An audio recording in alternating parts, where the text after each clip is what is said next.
Saudara sekalian, ada video menarik yang harus sama-sama kita saksikannya. Ini datang dari Ki Haji Marzuki. Bagaimana beliau ya menyadarkan bahwasannya jangan tertipu dengan penampilan, saudara sekalian.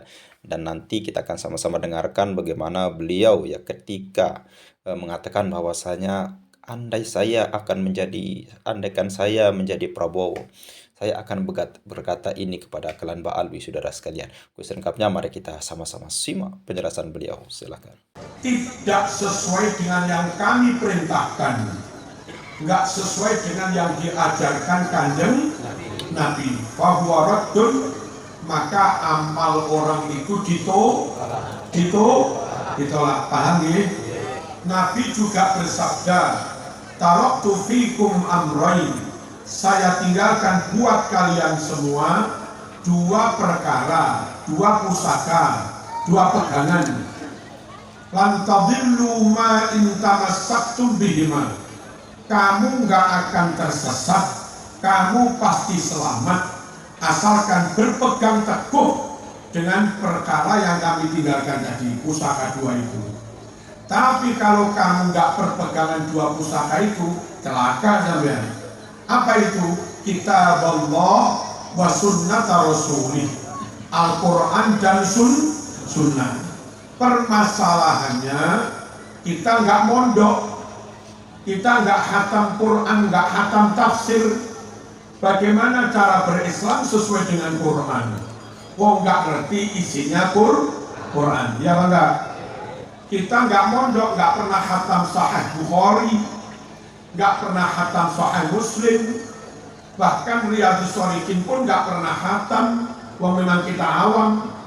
Bagaimana cara orang awam yang bodoh, nggak ngerti dalil, nggak ngerti kitab, tapi kepingin beragamanya sesuai dengan ajarannya Kanjeng Nabi. Allahumma shalli ala sayyidina Muhammad. Jalan yang paling praktis, cara yang paling mudah, derek kiai. Cara yang paling mudah bagi orang awam, nggak ngerti dalil, nggak ngerti Quran Sunnah, tapi kepingin sesuai dengan ajaran Rasulullah SAW. Terus pun di derek kiai, derek ulama, dan itu memang dijamin Kanjeng Nabi. Quran juga merintah, fas'alu ahla dzikri in kuntum la ta'lamun. Tanya kepada orang yang ahli ilmu sekaligus ahli zikir. Kalau orang ahli zikir tok nggak alim, itu bisa-bisa jadi topik, jadi dukun. Halo. Kalau orang itu pintar tok, alim tok, tapi nggak tahajud, nggak zikir, nggak torikuan, nggak pakai hizib, pintar iya, tapi hatinya kosong, itu namanya sarjana agama. Yang namanya kiai itu pendekatannya kepada Allah, kerohaniannya, munajatnya, tahajudnya, tirakatnya luar biasa, pintarnya juga luar biasa. Ya ilmu, ya zikir. Dan menurut Quran bertanya itu kepada orang yang berilmu, yang ahli zikir. Namanya kiai. Fas'alu ahla dzikri in kuntum la ta'lamun. Bertanyalah kamu kepada para kiai yang menguasai ilmu dan istiqomah di zikirnya. Jika kamu nggak ngerti, bodoh kitanya nggak mungkin, bisa-bisa dalilnya salah, moco kitabnya juga salah. Pinter tapi nggak ngerti Gusti Allah, nggak khosyah. Pinter tapi hatinya nggak sambung Allah, bisa jadi menjual fatwa, ya kan? Aku pesen iki fatwakan halal, engkau tak duit. Meskipun bisa dalil, nggak jamin fatwanya sesuai dengan Quran hadis, karena dia kepengin duit. Beda dengan kiai yang zikirnya pol, takutnya pada Allah, takwanya luar biasa. Dia ngalim ngerti dalil, dia ngalim ngerti rujukan kita, dan dia takut Allah nggak mungkin menyimpan. Kepada mereka lah kita bertanya, fas'alu ahla dzikri in kuntum la ta'lamun. Allahumma shalli ala sayyidina. Nabi juga dawuh man qallada aliman laqiyallaha saliman. Sopo sing manut kiai, siapa yang manut kiai matinya mesti selamat meskipun nggak tahu dalil, pokok ibadahnya sudah. Tapi jangan sembarangan ikut orang, ikut kiai. Lalu kalau Nabi sumbernya ilmu, Nabi gudangnya ilmu, kiailah yang mewarisi ilmu. Akrimul ulama, muliakan para ulama dengan cara mengikuti dawuhnya. Muliakan para ulama, fa innahum warathatul anbiya. Ulama lah orang yang mewarisi ilmunya para nabi. Allahumma shalli ala sayyidina Muhammad. Hadirin, kiai seperti Rais Surya ini dan yang lain-lain, apalagi kiai besar Kiai Maimun Zubair, Kiai Huda Ploso, Kiai Kafa Gilir Boyo, terus Gus Ubak Sarang, putrane Mbak Maimun Zubair, Gus Musrem Rembang, Gus Bet Langitan, dulu Mbak Fakir Langitan, Mbak Wan Mansur Lirboyo, itu nyata benar-benar alim, layak diikuti. Dari mana Marzuki kok tahu beliau-beliau alim? Satu, hari-hari pekerjaannya membaca kitab, hari-hari pekerjaannya mengajar kitab, dan sehari nggak hanya satu kitab, nggak hanya sekali mengajar, bisa 2 sampai 3 kali. Bendino, derek bendino nyun sewu mulang kitab ping pindho, sekali ngajar 2 halaman, sehari 4 halaman, 10 hari 40 halaman, 1 bulan 120 halaman, nggih. 10 bulan 1200 halaman, nggih napa nggih? Terus kalau puluhan tahun, kalau saya katakan yang alim itu kiai, saya nggak membual. Memang tenanan asli, wong bendino pendamelane mulang kitab, dan baca kitab bukan hanya ketika ngajar. Mengke kiai longgar nggih teng sandinge kitab nggih maca berjam-jam hampir setiap hari. Sungguh salah dan bodoh kalau sampean orang awam manutnya tidak kepada kiai. Halo. Paham apa maksudnya? Manut harus kepada kiai. Mereka nggak kerja, mereka nggak PNS, mereka nggak pejabat, mereka nggak pengusaha. Ya hari-hari pekerjaannya mulang kitab bertahun-tahun. Ya mesti ngalimi. Nomor 2, mereka rata-rata orang Jawa pribumi, non Arab. Kok bisa baca kitab Arab tanpa kamus? Ratusan kitab Arab, ada ratusan ribu kalimat Arab, semua ngerti maknanya. Wong Arab dewe itu kadang nggak ngerti maknanya. Tapi kiai-kiai pribumi tanpa bantuan kamus ngerti maknanya. Pak desa ya di Hasbullah itu kalau hataman Sahih Bukhari 4 juz sebulan mesti selesai.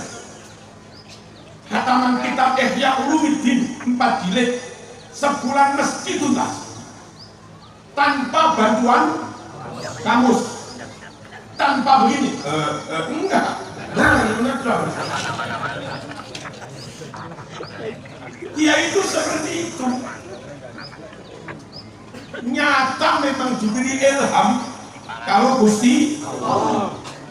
Nyata memang diterangi hatinya oleh Gusti Allah.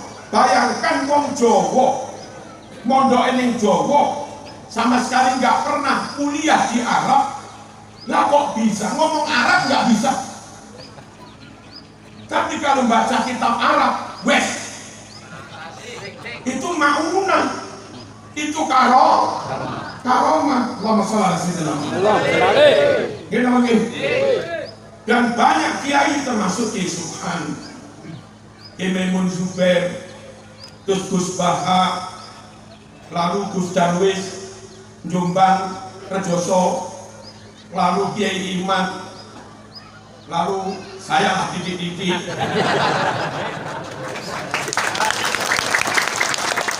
Wong Jawa asli, semenit pun nggak pernah mondok ning Arab, tapi iso ngarang kitab Arab.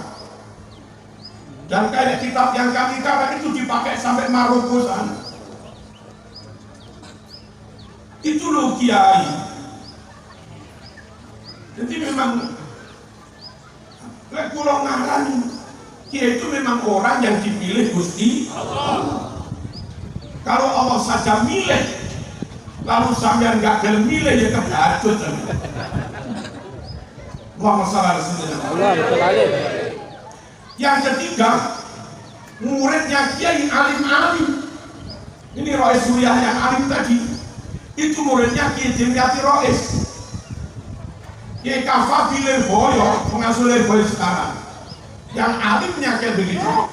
Itu muridnya Kiai Dimyati Rois. Gus Baha yang pinternya kayak begitu. Itu muridnya Kiai Maimun Zubair. Kan begitu? Gus yang pinternya luar biasa itu muridnya Kiai Bisri Mustafa. Kiai Subhan Makmun Brebes bisa ngarang kitab, pondoknya 7, santrinya 15.000 lebih, alim pol. Itu muridnya Kiai Dimyati Rois juga. Sekarang kalau muridnya saja kayak begitu, kira-kira kiainya alim apa enggak? Muridnya itu loh, dan kayak begitu, dan muridnya itu bodoh dan pekok. Kalau ada orang mengatakan kiai nggak ngalim, bagaimana menyimpulkan kiai nggak ngalim? Muridnya saja alim, nopo maneh guru. Lanjut lah. Allahumma shalli ala Muhammad. Pengorbanannya, meskipun warga bantu, masyarakat bantu, pemerintah juga bantu, alhamdulillah. Tapi pengorbanan untuk jihad dakwah nggak ada yang mengalahkan kiai. Kecil-kecilan misalnya saya, itu tanah yang di depan rumah itu sampai ke sana ya pondok, masjid, madrasah itu sudah wakaf semua, sekitar 5.000 meter. Hari ini harganya per meter 10.000. Berarti kiai itu berkorban tanah, nilainya berapa nih?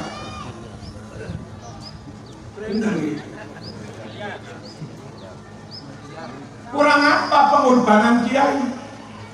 Itu kadang masih dituduh dodol ilmu, masih dituduh nyuwun sewu komersial.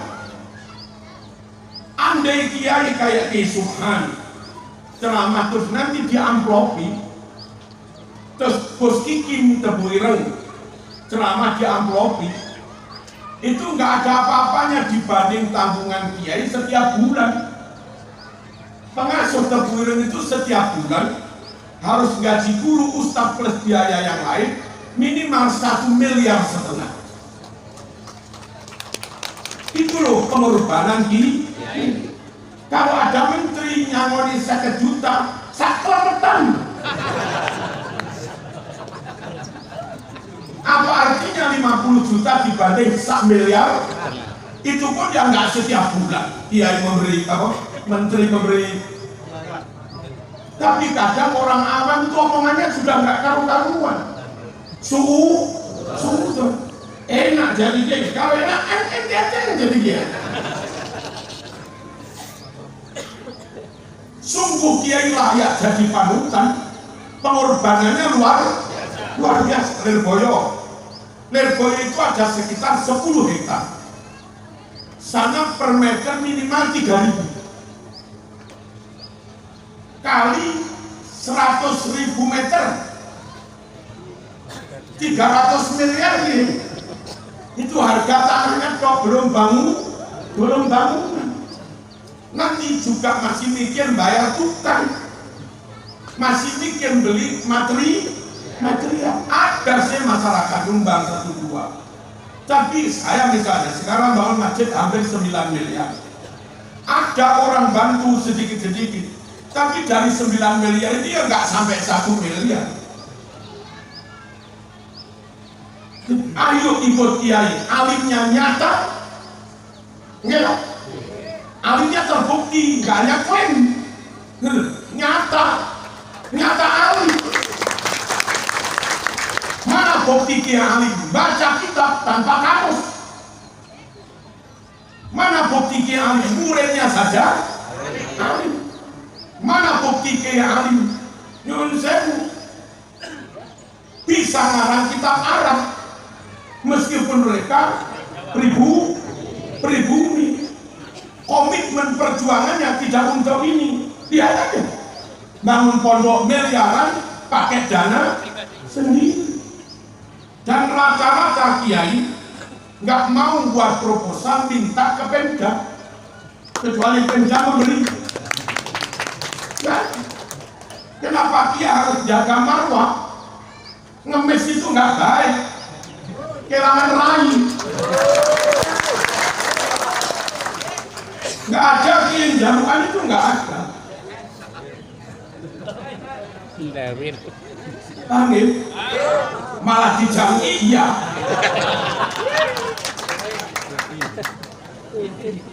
Ada orang alimnya oke, buktinya oke, mentalnya oke, perjuangannya nyata.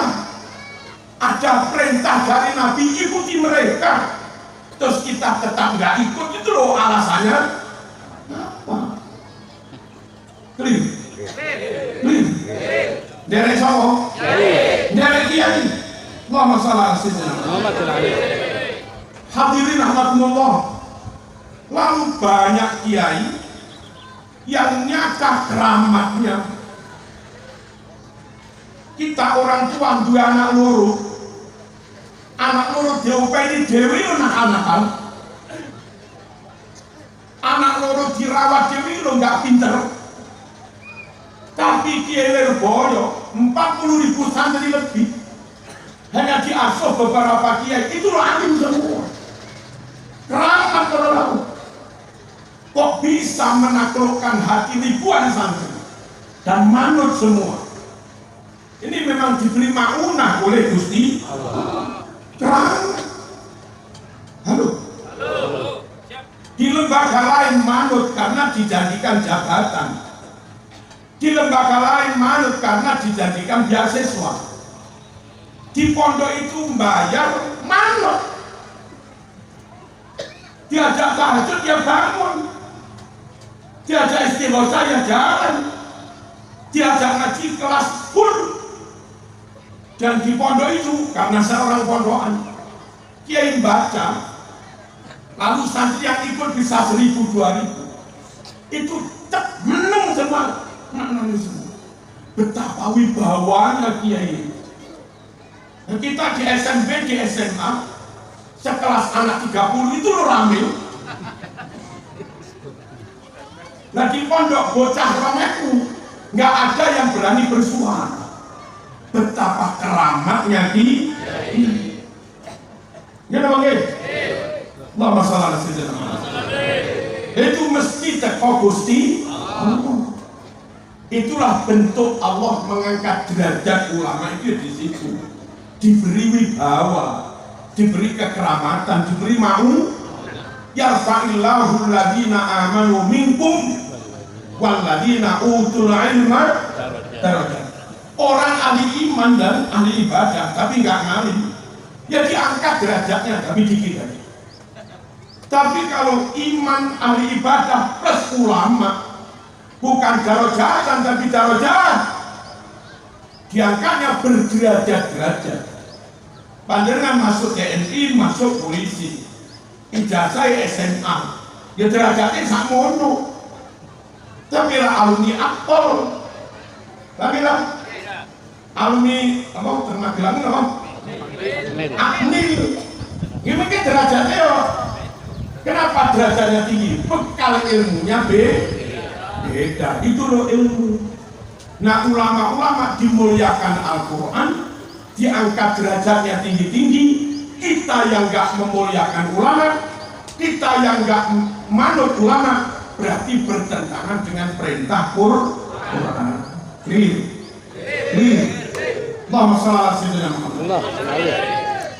Lalu lebih dari itu, Kiai-kiai Jawa utamanya, meskipun hidup di zaman modern 1447 Hijriah, tapi yang dibaca itu kitab lawas, yang dibaca Majmu' Nawawi lawas, yang dibaca kitab Wahab lawas, yang dibaca kitab Sahih Bukhari Muslim lawas, yang dibaca kitab Muhaddab Lil Mawardi lawas. Kadang baca Al-Muwatta karangan Imam Malik yang umurnya sudah 1300-an tahun, kitab Muwatta itu.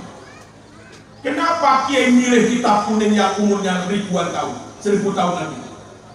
Untuk memastikan meskipun kita, anak kita, santri kita, umat kita hidup di zaman modern, tapi dengan baca kitab lawas, maka meskipun hidup di zaman modern tetap dapat ilmu, yang ilmu itu jaraknya kali Nabi nggak jauh-jauh. Paham nggak? Diajak ngaji Bukhari, Bukhari itu pengikutnya Imam Syafi'i. Diajak ngaji Sahih Muslim, Imam Muslim pengikutnya Imam Syafi'i. Imam Syafi'i murid dari Imam Waqi', Imam Waqi' murid dari Hasan Basri, Hasan Basri murid dari Abdullah bin Mas'ud, dia muridnya Kanjeng Nabi. Kiai itu top, terus santri diajari kitab kuning. Dengan ngaji kitab kuning, maka santri yang hidup di zaman modern dapat ilmu, ilmunya ulama salaf yang mereka dengan Nabi urut sanadnya bersambung, jaraknya nggak jauh-jauh. Imam Malik lahir sekitar 85 Hijriah. Nah, kalau kita di pondok ngaji Muwatta, itu ngaji kitab yang ditulis oleh orang yang lainnya sebelum 100 Hijriah. Jaraknya sangat dekat dengan Rasulullah. Bejo banget. Kalau nggak di pondok, nanti ngaji kitab terjemahan, terjemahannya belum tentu benar, eloknya belum tentu benar. Kalau nggak di pondok, nanti ngaji terjemahan, terjemahnya menurut versi penterjemah. Kadang Ustadz Muhammadiyah, Ustadz NU, podo-podo menterjemah, hasilnya beda. Lek ngaji teng pondok langsung pakai kitab Arabnya, pakai sumber asli. Itu loh harus manut kiai. Sakit dipahami ya? Allahumma shalli ala sayyidina Muhammad. Ilmunya lebih orisinil, dan dengan ngaji kitab kuning dipastikan ilmu dari pondok, ilmu dari kiai, ilmu yang bersanad bersambung sampai Kanjeng Nabi. Nah, satu kata yang akan saya katakan, dengan adanya ngaji kitab kuning, ilmunya bersambung sampai Nabi, maka kalau ilmu itu kita amalkan, kita mengamalkan ajarannya Kanjeng Nabi. Kalau ngaji ke barat, bahkan ngaji ke Saudi, kitabnya kitab putih, ya hadis Bukhari tapi sudah diedit. Dan saya tahu, saya punya kitab. Dia ngaji kitab Arab tapi sudah diedit. Khawatir kita kalau nggak di pondok, nggak manut kiai, manut yang lain, tidak ngaji kitab modern. Jangan-jangan kitab modern itu kitab baru, bukan kitab lawas, ditulis oleh musonef, yang musonefnya nggak bersambung sanad sampai Kanjeng Nabi.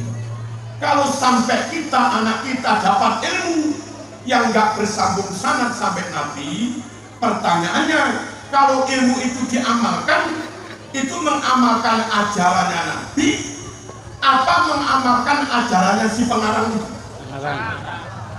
Bahaya. Halo? Boleh ngelakoni fatwanya pengarang, tapi pengarang yang pastikan dia bersanad sampai Rasulullah, termasuk harus kitab kuning tadi gitu loh. Padahal ngomong betul nih. Makanya kalau nggak mengamalkan perintah Nabi, tolak. Termasuk yang dikhawatirkan tidak mengamalkan perintah Nabi, yo ngaji tapi tidak kepada kiai salaf, yo ngaji tapi tidak dengan kitab kuning. Khawatirnya yang difatwakan itu fatwa ngarang-ngarang dewe, dan khawatir si pengarangnya nggak punya sanad bersambung sampai Rasulullah SAW. Pulau ketika hataman Sahih Muslim, Sahih Bukhari dan yang lain-lain, Mbah Yai Pak Di saya namanya Ki Hasbullah itu membaca sanad dulu. Saya ngaji kitab ini dari Ki Hamid Pasuruan, Ki Hamid dari Ki Wahab bla bla bla bla bla bla bla sampai Imam Bukhari, baru ngajinya dimulai. Lahul Fatihah baru di. Begitu juga ngaji Sahih Muslim, guru saya ini, dia dari ini, dia dari ini, dia dari ini, sambung sampai Imam Muslim.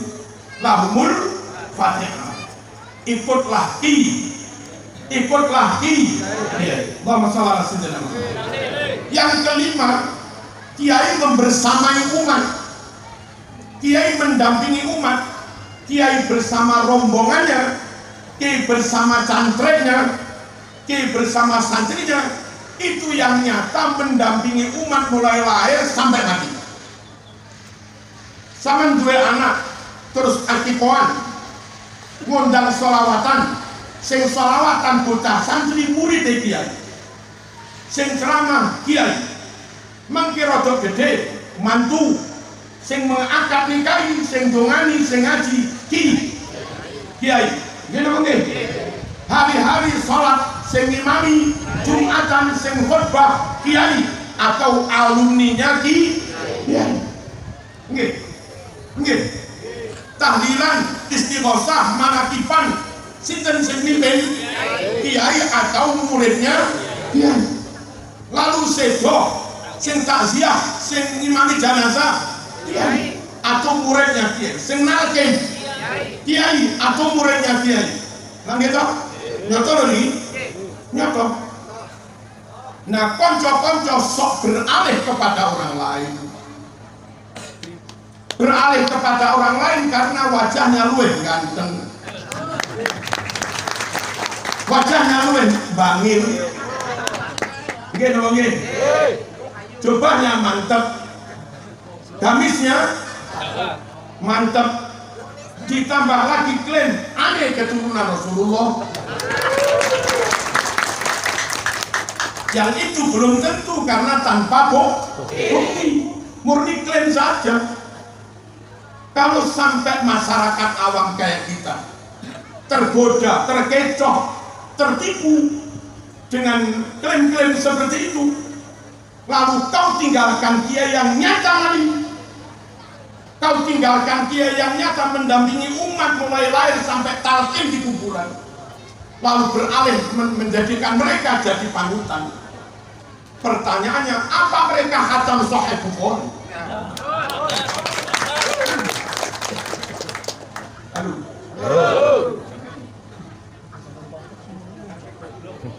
Apa mereka dijamin fatwanya sesuai dengan Nabi? Mana mungkin dijamin Nabi? Wong Bukhari aja nggak pernah ngaji, Sahih Muslim nggak pernah khatam, nah gitu. Apalagi kitab Ihya. Kalau ngomong sanyoto mawon, tidak dalam rangka menghina siapa-siapa, tapi jangan terkecoh, jangan tertipu dengan penampilan gitu. Monggo mereka dihormati kalau layak dihormati. Monggo kita ajak ukhuwah kalau memang mereka mau berukhuwah. Wong podo menungso nih, podo Islam. Langi lah. Tapi kalau sampai hatimu beralih dari manut kiai kepada mereka, apa mereka sa'alim Mbah Maimun Zubair? Apa mereka sa'alim Mbah Huda Ploso? Halo? Apa mereka sa'alim Mbah Kafabilir Boyo? Apa mereka sa'alim Ki Ma'ruf Amin? Yang bisa ngarang kitab berbahasa Arab juga berbahasa Inggris. Ya jauh apa ini sama sumur minyak.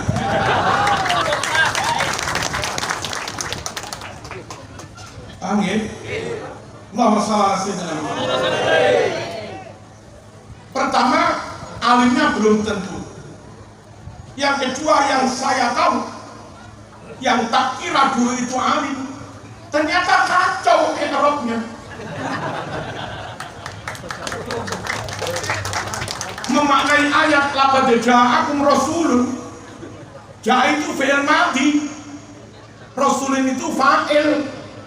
Mestinya maknanya demi Allah teman-teman yakti ustaqo ing sira kabeh. Kum niku ing sira kabeh. Aku lho. Sapa sing teko? Rasulun, rasul namanya Muhammad sallallahu alaihi wasallam. Rasul kuwi fa'il.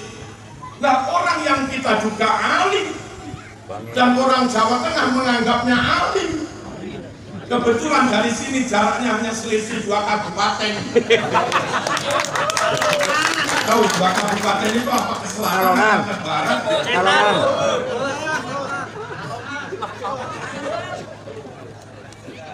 itulah yang dulu jadi panutan, diilu-ilukan, dikira alim, ternyata memaknai saja salah. Dia memaknai teman-teman harus nekake ingsun. Ingsun endi? Itu pula fa'il itu nanti. Lalu hadis ini sangat populer. Man ra'a minkum mungkaron. Man utawi sapa wong iku ra'an weruh sapa man. Minkum saking sira kabeh weruh mungkaron ing perkara kan mungkar. Fal yughayyiru maka rubahlah kemungkaran. Nah, dia membacanya man ra'aitul mungkar. Ketoro banget, nggak tabakur, ketoro banget, nggak berilmu. Lalu menframingnya ini loh, karangannya banyak. Karangan itulah ada timnya. Salah satu timnya sudah keluar, cerita ke saya. Bukan karangan dia sendiri. Halo. Kecuali kalau benar-benar di depan umum. Tahu-tahu ini apa Fathul Mu'in langsung baca dan lancar, baru kita percaya. Kalau ini sesungguhnya karangan saya, belum tentu. Bisa-bisa yang nulis timnya.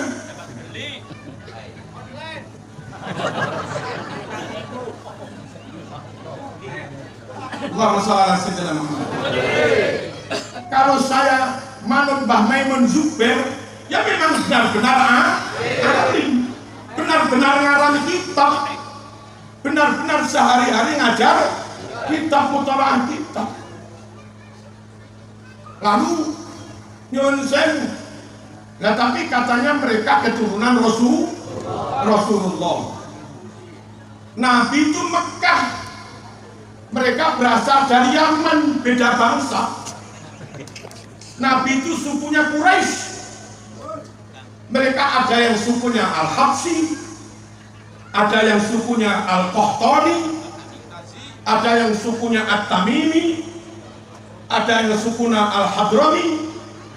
Orang dengan Nabi beda suku, beda bangsa. Nabi marganya Al-Hashimi, Bani Hashim. Mereka ada yang marganya Al-Idrus, Al-Attas, Al-Qatiri, dan yang lain-lain. Bagaimana cara membuat masuk akal? Orang meskipun berbangsa beda, bersuku beda, bermarga beda, tapi keturunannya. Kalau ada orang Jogja ganteng, ayu, berperadaban mulia, pinter, wibawa, katanya keturunan Hamengkubuwono, pantaslah, sama-sama Jogjanya, sama-sama Mataramannya, karakternya sama. Tapi kalau ada orang Papua suku Asmat ngaku keturunan Hamengkubuwono, gimana cara?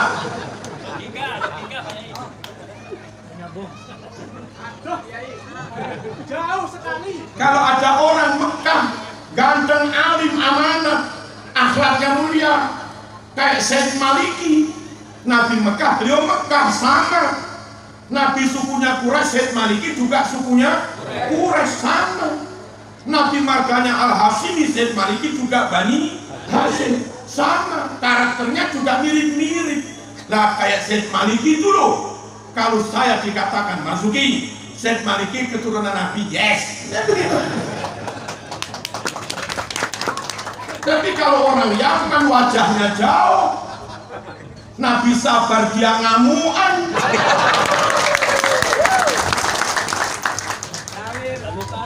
Nabi Fatana cerdas luar biasa, dia rojo bodoh, Eropa salah.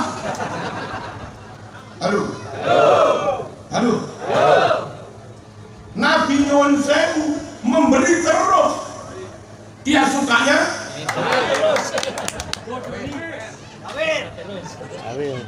lalu akhlaknya beda, wajahnya beda. Menurut kitab Ihya, jenggotnya Nabi itu ali melebar, itu jenggotnya nyeprit panjang.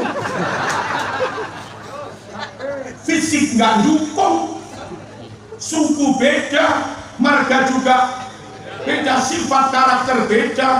Nah kami disuruh meyakini mereka keturunan Nabi, sampai-sampai disuruh meyakini satu dari kami yang paling bodoh, paling ahli maksiat, paling bahlul itu lebih mulia daripada 70 kiai. Ya sepurone lah. Sopo dari kalanganmu sing ngungkuli Mbah Maimun Zubair ini? Sopo dari golonganmu yang ngungkuli Mbah Huja Ploso, Mbah Warlir Boyo? Ayo kene endi? Endi?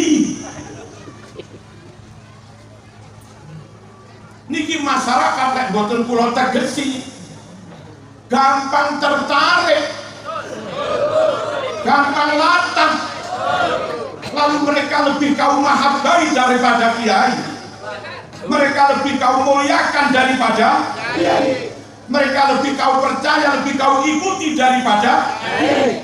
Kalau itu yang terjadi, maka sampean sudah meninggalkan ulama, dan itu bahaya.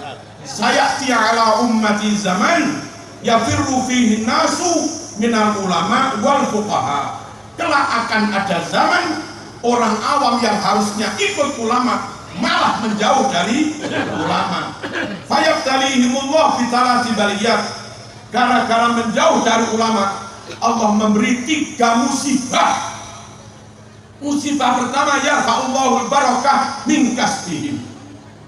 Kerjanya nggak barokah. Ya hari ini banyak orang-orang dulu swasta ngajar MI gajinya 300, tapi keluarganya sakinah, anaknya mondok, akhlaknya baik, ibadahnya tertib, keluarganya utuh. Sekarang lulus sertifikasi, tambah rezekinya. Sekarang lulus P3K, tambah rezekinya. PNS-nya banyak, tapi data di pengadilan agama sing pegatan juga semakin banyak. Ini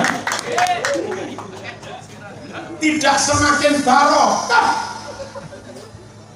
Penyebabnya yang nggak manut jauh dari kiai, jauh dari kiai karena sana tampilnya lebih keren. Kita itu juga kadang pengen protes juga. Gus Bahak yang alimnya kayak begitu, itu begini kok ya. Mbok ya lah sesekali Gus Bahak coba gitu ya. Gus Dur yang alimnya kayak begitu. Kadang hanya pakai lengan pendek, kadang benih ini. Nah, ngoten itu. kopi ayam ini barang. Kita itu nggak mementingkan penampilan. Tapi mohon warga masyarakat jangan tertipu. Itu meskipun tampilannya kayak begitu, ngarang kita banyak. Itu meskipun tampilnya begitu, santrinya ribuan. Meskipun tampilnya begitu, malam tahajud. Cuma memang kiai nggak menampakkan itu di depan umum gitu loh. Dong? Paham ya?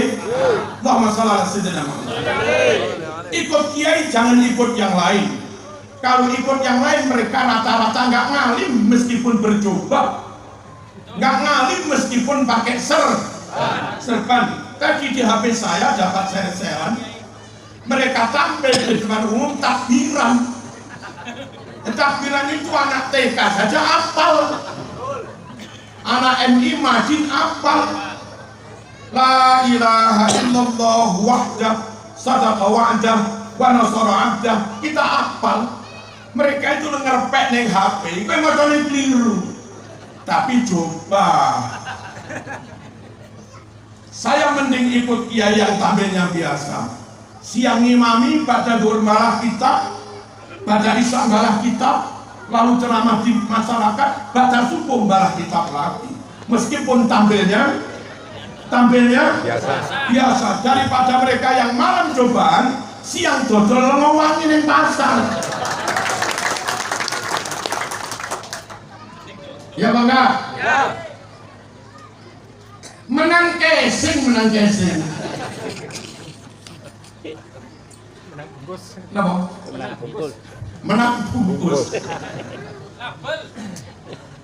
Kalaupun katanya keturunan Nabi, mana kenapa kau minta bukti? Lah karena janggal.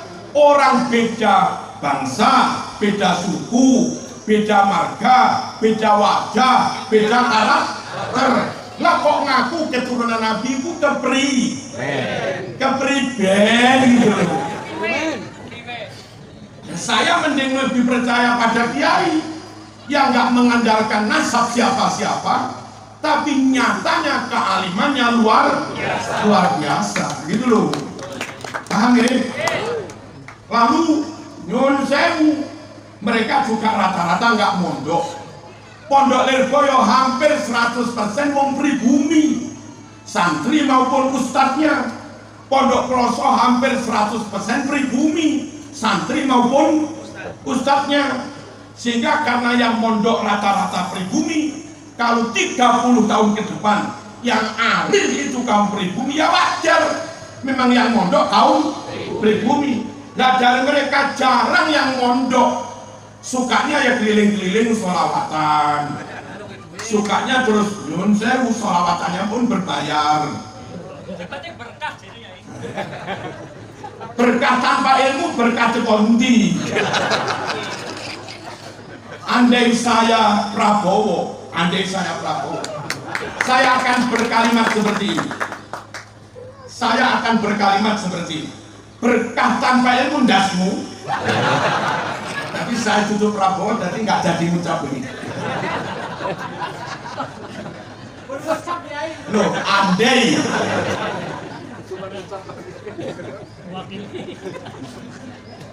Allahumma shalli ala sayyidina Muhammad. Nyata yang ngajar pondok itu wong Jawa, yang santrinya juga wong Jawa. Kalau sekarang yang alim wong pribumi, 30 tahun ke depan yang alim juga tetap kaum pribumi. Memang nyatanya begitu kaderisasi di pondok itu, transfer ilmu. Lah mereka yang hari-hari di pasar dodol minyak wangi, kok tahu-tahu nanti malam jadi alim itu loh terus.